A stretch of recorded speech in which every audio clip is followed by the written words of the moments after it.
वरगडम धाब्यावर शेवभाजी सांगली होती जेवण करायला राजस्थानीवर. म्हणलं जेवायचं आणि झोपायचं. म्हणलं आजचं काय नियोजन काही खरं दिसेना म्हणलं लोडिंगचं. काय आता करायचं नाही म्हणलं नियोजन. काय शर्मानं फोन केला. म्हणलं शर्मा म्हणला जावा लवकर तुम्हाला लोडिंग आली आहे. मी म्हणलं बरं झालं बरं देवाची कृपा. म्हणलं खाली बी झाली आणि भरली बी रात्री. म्हणलं बांधून बिंधून घेतलं. म्हणलं निघालं पंपात आलं. पंपात येऊन डिझेल टाकून घेतलं. म्हणलं आता टाकून घेऊ डिझेल. वेल्लूरला आलं तर पहाटे 4 वाजता लई थंडी वाजत होती. धुई असल्यानं झोपी गेलं तिथंच. सकाळी उठून गाडी बिडी धुवली फर्स्ट क्लास. आंघोळ बिंघोळ करून निघालं लगेच. काय म्हणलं जायचं आता निवांत. म्हणलं पुढं आलं. पुढे येऊन गिरीस गाडीला मारून घातलं. गाडीत काय थोडं ऑइल कमी होतं. ऑइल पण टाकून घ्यायचं. म्हणलं काय कुटाने नको म्हणलं रस्त्यात. म्हणलं ऑइल बी टाकून घेतलं आणि पुढं आलं आपलं देवणहालीला आल्यानंतर डिझेल टाकी फुल करून घ्यावं म्हणलं.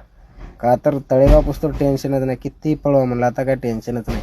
नील बंगल्याला आलो लोडिंगसाठी. पाट लोड. कमेंट करा, फॉलो करा, लाईक करा मित्रांनो.